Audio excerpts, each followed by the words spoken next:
welcome back to my channel. This is me Ritika, and I was being asked about something and I thought कि भाई इस पे content बनाया जाना चाहिए so that everybody of you can take advantage of it and I could help you out. So this this thing that I'm gonna tell you is about networking in Pune. And how does it take place? Where should you be going? What all things you should be doing in Pune?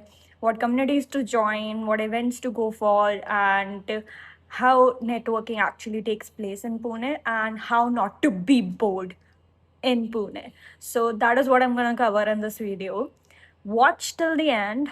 There might be two parts so that I can give you detailed information about it. So do not miss out on both the parts.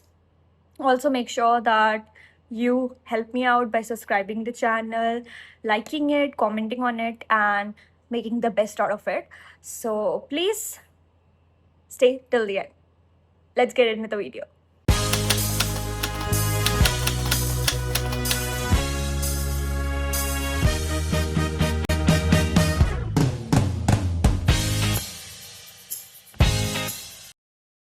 All right, so first thing first, so some like this is something that I have attended. Few of the events I might have attended, few of the events I might not have attended.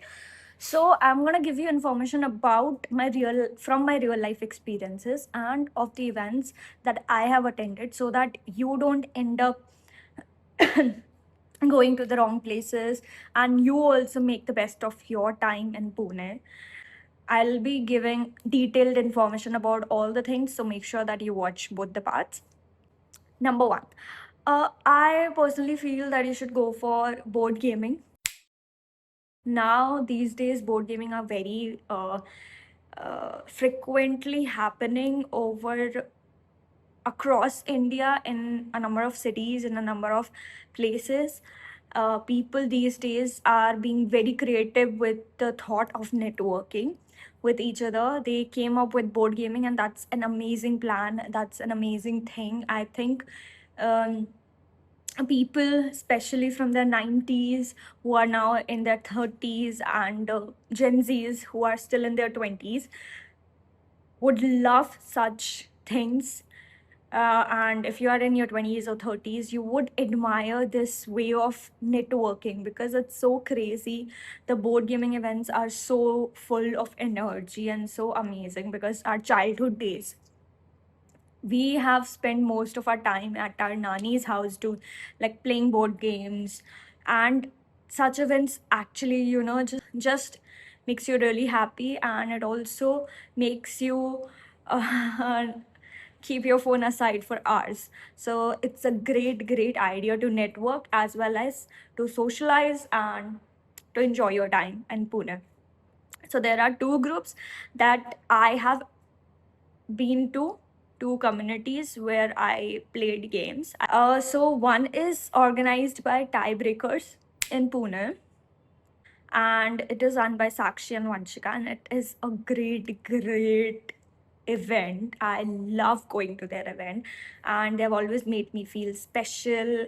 And it's not just about feeling special in their events, but it's also about getting along with people. It's always a very positive environment, very cheerful environment, and people are just very competitive but in a very healthy way, and they always come up with unique ideas, unique proposals, and they also have some giveaway kind of a thing at the end of their event. So they usually come up with collaborations to with a bakery or with a moisturizer or with some of the other things. So whenever you are going to their event, you're not coming out empty hand, you are getting something in return, and that is something that I really admire about the group.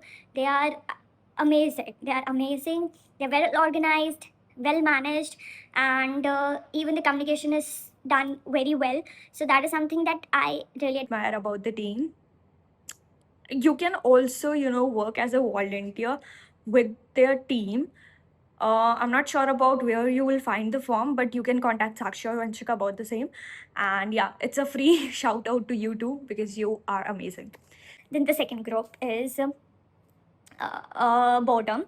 So that is handled by Kirti and Khushi, and they also organize events in a very amazing manner. And I love the energy over there as well. They are very well managed, organized, and of course, I should be giving a shout out to all the female leaders, entrepreneurs who are up who are coming up with new plans. So I think you can contact them as well for boredom Events, and you can join their community.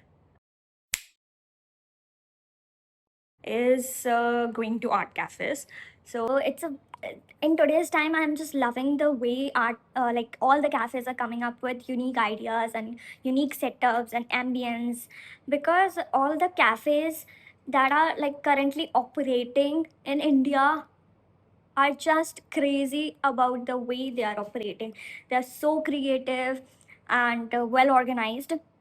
If you're going to any cafe, you would just feel good about it. Like, people are not going there just to waste their time and money. People are actually going to pay for the ambience, for the kind of food they are eating over there, and the kind of crowd comes over there, and the kind of people they will be meeting over there.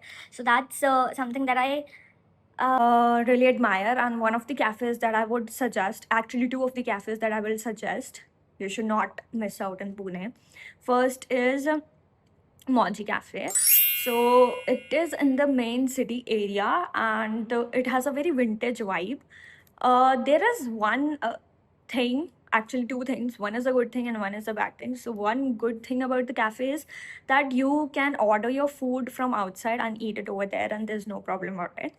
But the second thing that I don't like about the place is that you have to pay 200 rupees per hour to be like to sit in the area, which I personally feel is not um, I mean, it's very sad. Like, if I'm going out and sitting in your cafe and your cafe is already empty, there is no point of, asking money. If your cafe is not vacant, there is no place, then I get it that I'll be paying some amount to get a seat.